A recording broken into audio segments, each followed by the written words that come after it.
Wealth changes people in ways you never anticipate until it's too late.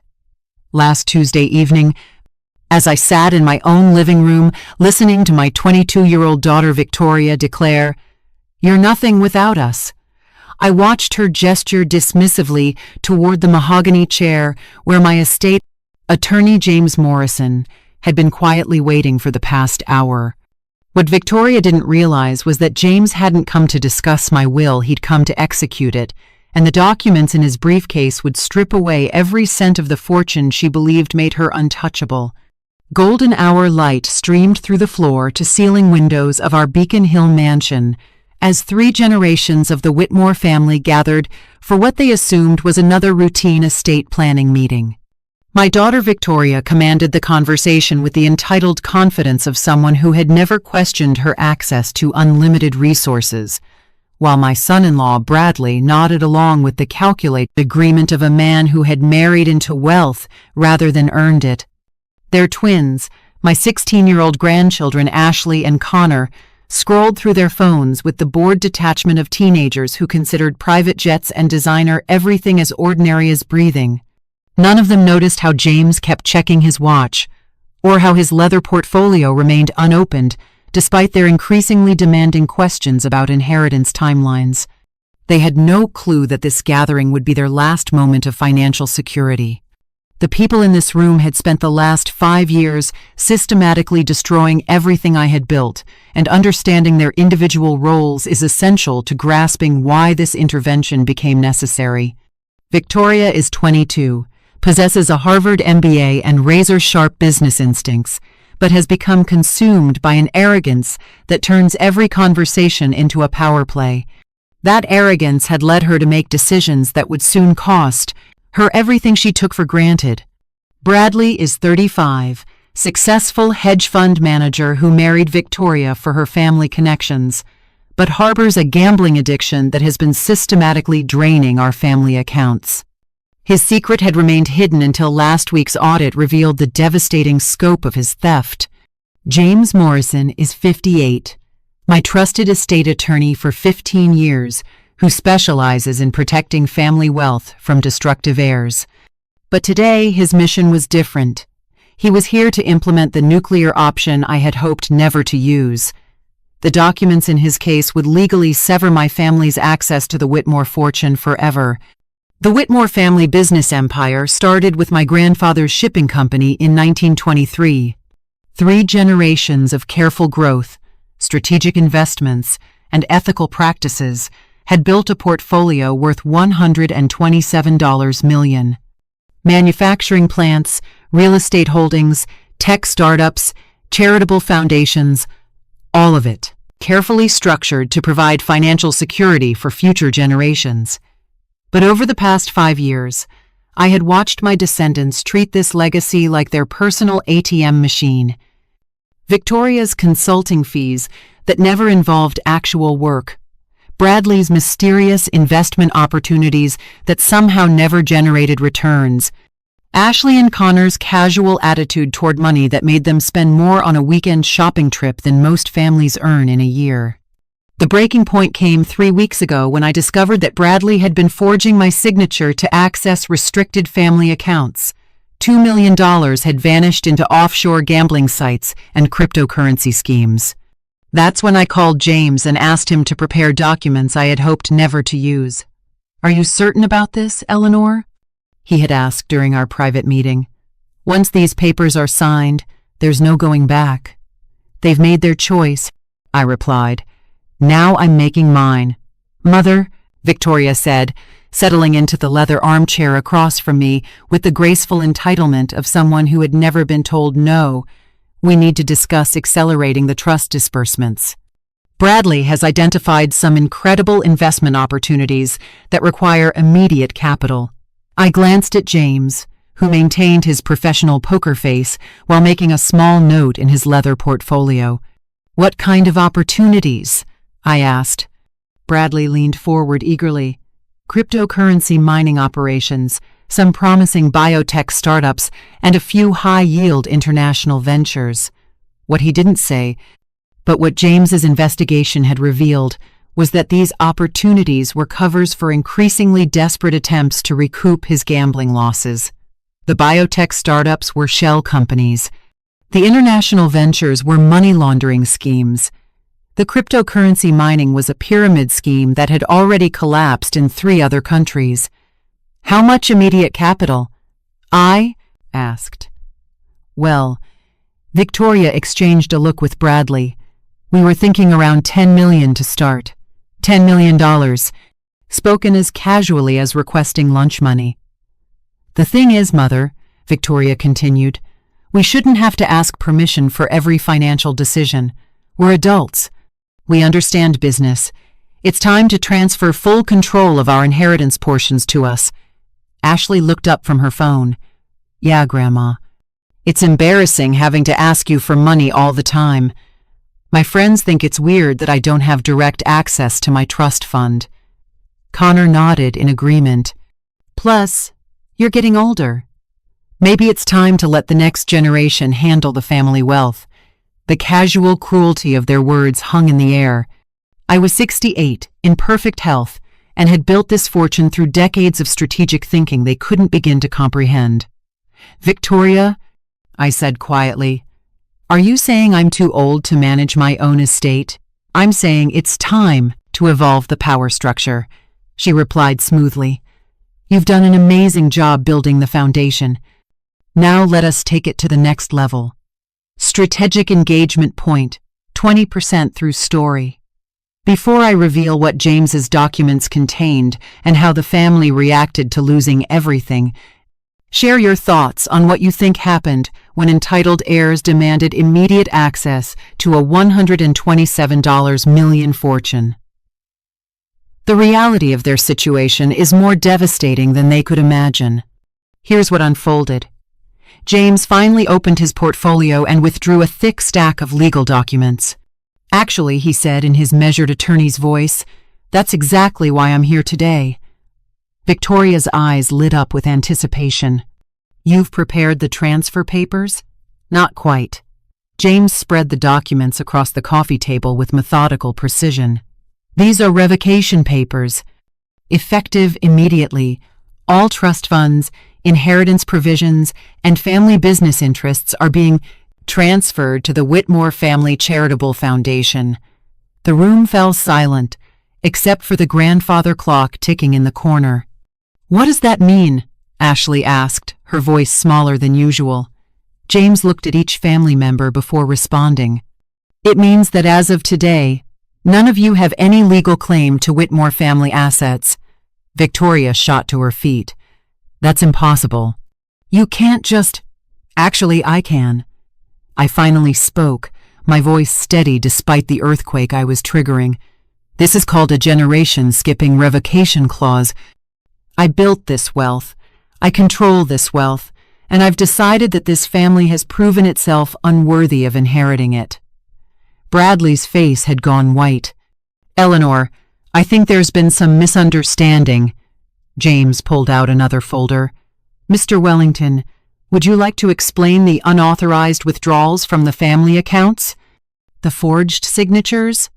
The $2 million that's been diverted to gambling websites over the past 18 months? The color drained from Victoria's face as she realized her husband's secret was exposed. Or perhaps, James continued, we should discuss the shell companies you've created using Whitmore family credentials to obtain business loans you never intended to repay? Bradley slumped into his chair, caught in a web of deception that was finally being exposed. And Victoria, I said, would you like to explain why you've been drawing salary from 12 different family businesses, despite never actually working for any of them? Those were consulting fees. For consulting work that exists only in invoices you created, James interjected. Phantom services, fraudulent billing, essentially embezzlement disguised as legitimate business expenses. The entitled confidence that had defined Victoria moments earlier crumbled as she realized the scope of evidence against her. This is ridiculous, Victoria said, her voice rising. You can't destroy your own family over paperwork technicalities. I'm not destroying my family, I replied calmly. I'm saving it from people who have already destroyed themselves. Connor looked up from his phone, finally grasping the situation. Wait, are you saying we're broke? You were never wealthy, I explained. You had access to wealth that belonged to me. Now that access is revoked. Ashley's eyes filled with tears. But Grandma, what about college? What about my car? What about earning your way like every other young person in America? I interrupted. What about developing character instead of just spending money? Bradley finally found his voice. Eleanor, if you do this, I'll lose everything. The house, the cars, my business partnerships, they're all leveraged against future inheritance expectations. That, I said, is what happens when you build your life on other people's money instead of your own. Victoria began pacing, her MBA training kicking in as she tried to find a negotiating angle. Mother, let's be rational about this. We can restructure everything, create oversight committees, establish spending limits, implement accountability measures. The time for that was 5 years ago when you first started treating my wealth like your allowance. But think about the family legacy, Bradley pleaded. The Whitmore name, the charitable work, the community standing. James consulted another document. Actually, the charitable foundation will continue all philanthropic activities. The Whitmore name will be preserved through institutional giving rather than personal consumption. So our money is going to strangers instead of family? Ashley asked incredulously. Your money was never yours, I reminded her. And it's going to people who will use it to help others rather than buy their 7th designer handbag. James began walking through the legal mechanics of what was happening.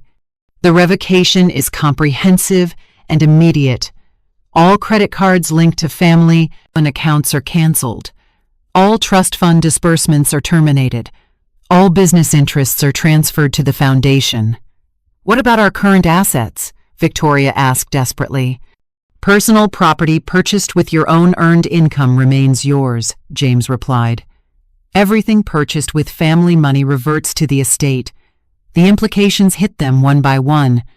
The mansion they lived in owned by the family trust. The luxury cars leased through family businesses. The designer clothes, expensive jewelry, private school tuition, all of it funded by wealth that was no longer accessible. This is financial murder, Victoria declared. This is financial accountability, I corrected. Victoria tried one final strategy, her voice shifting to the manipulative tone that had worked on me for years. Mother, I know we've made mistakes, but destroying the family financially won't fix anything. It will just create more problems. For whom? I asked. For everyone. Think about Ashley and Connor's futures. They're just kids. They don't deserve to suffer for mistakes their parents made. It was a clever attempt to use my love for my grandchildren against my better judgment. Ashley and Connor will benefit from learning that security comes from character and effort, not from inherited wealth, I replied. They're young enough to develop work ethic and humility. You and Bradley are apparently not. James checked his watch. The documents need to be signed within the next 30 minutes to meet the legal deadline. What legal deadline? Bradley asked. The deadline I established when I discovered your most recent forged signature, I explained. I gave you 3 weeks to come clean about your gambling problem and your theft. Instead, you doubled down and stole more money. There's one more thing, James said, pulling out a final folder. The investigation into Bradley's financial activities uncovered something else. Victoria looked at her husband with growing dread. Mr. Wellington has been in contact with several organized crime figures who provide high-stakes gambling opportunities. He owes them approximately $3.7 million. The room went dead silent. These individuals have been pressuring him to access more family money to cover his debts. They've specifically threatened family members if payment isn't received within 60 days. Victoria stared at Bradley in horror. You brought dangerous people into our lives? Bradley's head fell into his hands. I thought I could win it back. I thought I could fix it before anyone found out. Instead, I said quietly, You put my grandchildren in danger to feed your addiction. James continued reading from his notes. The transfer of assets to the charitable foundation includes protective clauses that make it impossible for creditors or criminal enterprises to access Whitmore wealth through threats or coercion. In other words, I explained, by removing your access to the money, I'm removing their reason to threaten you. But what about the debt Bradley already owes? Victoria asked. That's Bradley's problem to solve, I replied. He created it. He can resolve it. James packed up his documents. The foundation will provide basic living assistance for Ashley and Connor Modest housing, public school education, health insurance until they reach adulthood. After that, they'll need to create their own financial security. And us? Victoria asked weakly. You'll need to find jobs, I said simply. 30 minutes later, James had witnessed my signature on the final documents.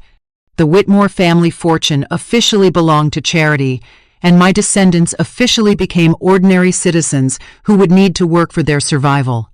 Victoria and Bradley sat in stunned silence, processing the reality of their new circumstances. I need to make some phone calls, Bradley said quietly, presumably to begin addressing his criminal debt situation. We need to find an department, Victoria added, and jobs, and figure out how to live without.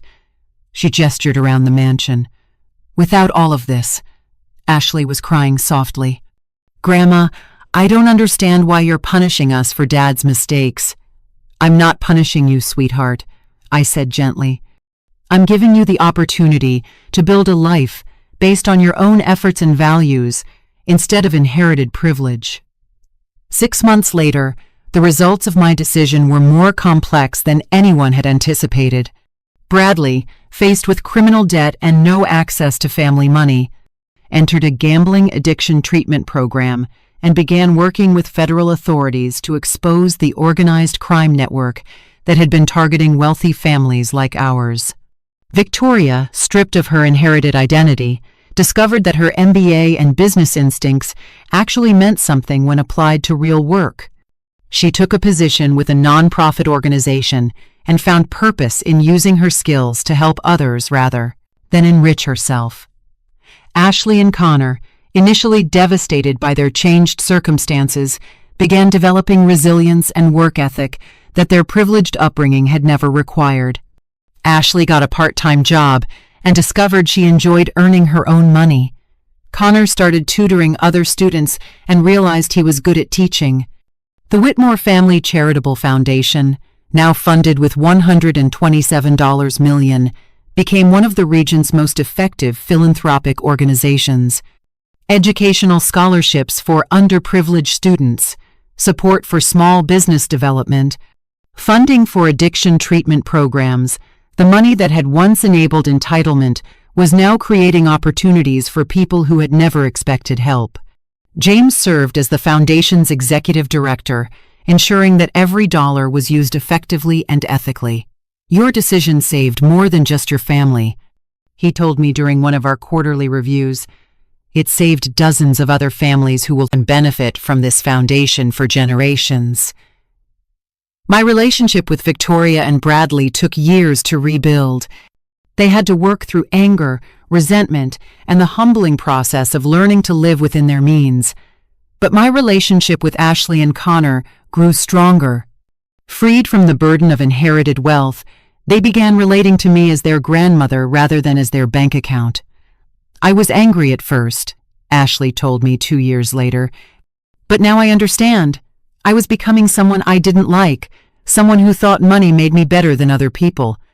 Connor nodded. Plus, earning my own way feels better than just spending your money.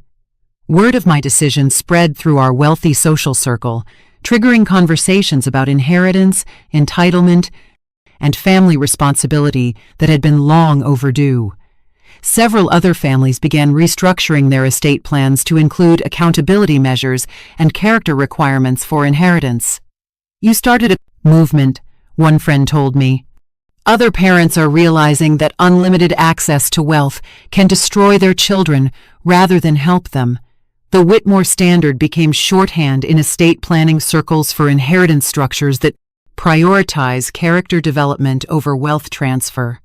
5 years after that Tuesday evening confrontation, I reflect on whether I made the right choice. Victoria now runs her own nonprofit consulting firm and has earned more respect in her field than she ever commanded through inherited wealth. Bradley, 3 years sober from gambling, works as a counselor helping other addiction recovery patients rebuild their financial lives. Ashley graduated valedictorian from public high school and earned academic scholarships to college. Connor started a tutoring business that employs 12 other students. They all learned that security comes from competence, not inheritance. That respect is earned through character, not purchased with money. That family bonds grow stronger when based on love rather than financial dependency. Last month, Victoria called me with news that validated every aspect of my difficult decision. "Mother," she said, "Bradley and I want to establish our own charitable foundation. We want to create scholarships for kids from gambling, addicted families. What changed your mind about charity work?" I asked. "I realized that having money doesn't make you important," she replied. "Using money to help others makes you important." The daughter who had once declared I was nothing without them had discovered that she was everything because of what she had built herself. That evening, when Victoria demanded immediate access to $127 million, she believed that wealth was power and that family meant financial obligation. She learned instead that character is power and that family means unconditional love combined with accountability. James's documents didn't just transfer money, they transferred values, from entitlement, effort, from consumption to contribution, from privilege to purpose. If this story resonates with you, please share it and tell me in the comments. Have you ever had to make a difficult decision that hurt people you loved in order to help them become who they were meant to be? Because sometimes the greatest gift you can give someone is the opportunity to discover their own strength. The final truth I want to leave you with is this. The Whitmore family is wealthier now than we ever were when we had $127 million. We're rich in relationships based on authenticity rather than dependency. We're wealthy in respect that's been earned rather than inherited. We're abundant in purpose that comes from contribution rather than consumption. Victoria still lives modestly, works hard, and treasures every dollar she earns. And sometimes when we're together for holidays, she looks at me and says, "Thank you for making us worthy of the Whitmore name." Sometimes the most loving thing you can do is take away everything someone thinks they need. Sometimes wealth is a prison that only poverty can unlock. And sometimes the best inheritance you can leave your children is the knowledge that they don't need one.